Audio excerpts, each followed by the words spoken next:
Good evening, everybody. It's Fredrina with Trinity Professional Group, and welcome to our first Trinity 10 of the week. This weekend went by super fast. Again, I did not get enough sleep, so y'all just gotta, help me out with that, some strategies or something to figure out how to get my sleep on the weekend. But anyway, I am super excited. I woke up extremely ramped up today. I had a new sense of I put grr on my Facebook page where I'm really excited about Q2. I'm excited about the fact that I have goals I can crush within 90 days. I have a chance to think about some of the things that I really want to enact, do my research, and upon doing my research, really gain the confidence that I need. You guys know I always talk about research and development. I always talk about readers are leaders. I always talk about the fact that you have to do your due diligence in order to be a competitor in your industry. In order for you to be a big player in your industry, you need that knowledge, and you also need to enlist those around you who have knowledge in your industry, or even an industry that is contingent on yours, or that you depend on. Like I said, if you have a product, you would be contingent on the transportation industry. So having a friend in the transportation industry to kind of keep you abreast on what's trending, on what's changing, what price changes there may be, if there are changes in your fuel prices, or if China's doing something crazy with their shipping, right? Or there's a port down, whatever it is, you need that information. Information is what keeps you afloat. Information is really going to help impact your systems, and upon impacting your systems, this also impacts your bottom line, because you know what it is that you need to have done for your business and how you need to place everyone in the proper position in order to maximize your production. And in maximizing your production, you're maximizing your profit. All right. So this week's topic, I really want to talk about why infrastructure is so important. And one of the areas I want to focus on is the fact of scaling. I know you guys remember I talked extensively about not scaling until you're about in year 3. You don't want to do it in year 1 because everything's fresh and new. The numbers that you're gathering are really based on hype. You're just new to the game. You're something different. People are drawn to it because it's something different, but it may not be exactly the audience that you need based on your product. It could just be the fact that you're new.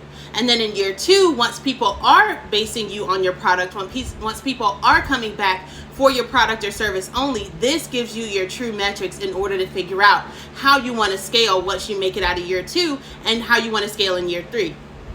So when it comes to scaling, you have to prepare for what you expect to see. I'm from a small town. I'm from a town called Ocala, and currently we have received an influx of people moving here. People just coming here from all over. At first it was like, okay, the elderly community was kind of branching out towards the villages. You had a few communities mixed out in between like the normal areas of Ocala, but now it's like at a ramp up. There are people everywhere.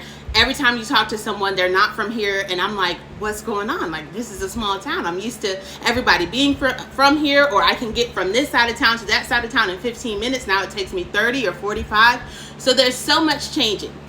So in order for that change to have happened, there had to be some type of high-level structural idea in order to get people's eyes drawn here, in order to get people to uproot their families and move here, right? So there had to be some type of conversations where, okay, if you move to Ocala, here's the tax benefit, here's the amount you're going to save for your construction, here's the amount of workers you're going to have for your facility, and this and that. They went over all the semantics. They went over everything that would be necessary to make sure that building here is beneficial, as opposed to just incurring a cost. Because in business, you're not here to incur costs. You're here to ramp up your profit. So when the companies came here, everything sounded good. Everything was amazing. You had FedEx, you have Chewy, you have Amazon, you have AutoZone, all these places coming here. This means business, this means eyes, this means production. But nobody accounted for the minutia.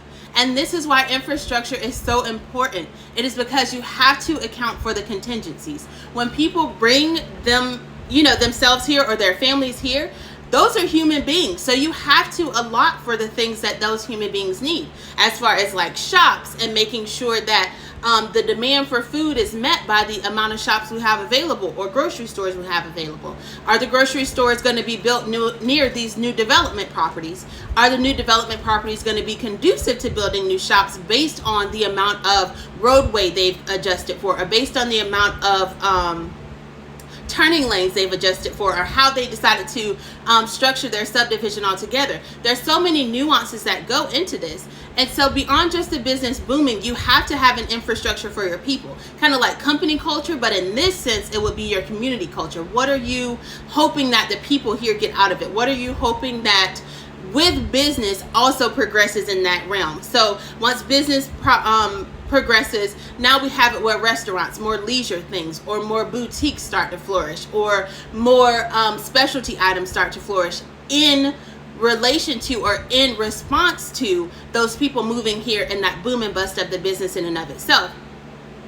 So for me, something that really doesn't make any sense is when you have a developer, and for your developer to come here, you have to know how many homes they intend to build. You have to know what area of town they intend to be on. So if you adjust for the cars within that community, or if you adjust for the fact that the average household has typically 2 cars, right?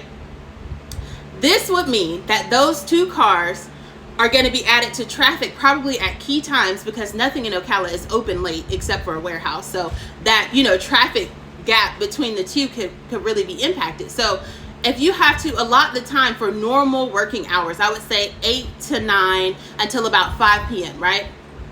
These people have to travel through lights.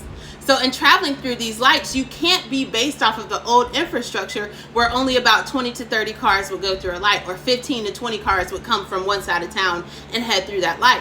No, now you have about 40 to 50 cars, or 50 to 60 cars coming from one side of town that you didn't think of. And in that moment, you had to realize that, okay, this traffic light doesn't even last long enough. The people aren't able to move as far as they need to move because of this ramped up area. Or for instance, if there's construction, like we have the World Equestrian Center here, nobody's thinking about the fact that we're going to build all this elite level stuff on a 1-lane road. Make it make sense, right? So you can be excited for growth, you can be excited to scale, you can be excited for everything that's coming in the future, but do you have the infrastructure? In this case, it's literal infrastructure, like roadways and construction and building homes and building places for food, but also the infrastructure of your organization. Do you have organizational infrastructure, or are you planning properly for the boom you expect to see? Are you planning properly for the bust you expect to see? Right now, we even have a deficit in like specialty providers or specialty doctors and things like that. So when you are seeking to do something in business, it is crucial for you to take that time to sit and think about all of the things that will be impacted by that decision you're making, especially if you're putting an investment into it. If you're putting, millions of dollars into something, the last thing you want to do is have an issue or a complaint from your transplant be, the lights don't last long enough, or the turning lane isn't long enough, or this is a 1-lane road, they're doing construction between the times of 8 to 3, or 8 to 3:30 or 4 when the kids are going to school and when you have to pick them up. So nobody's thinking on these contingencies, but they also add to a negative taste or a negative effect on the people that you were excited were coming here, right? So these are the things that I talk about with infrastructure. It is crucial for you to think on contingencies. It is beneficial for you to halt before you intend to scale.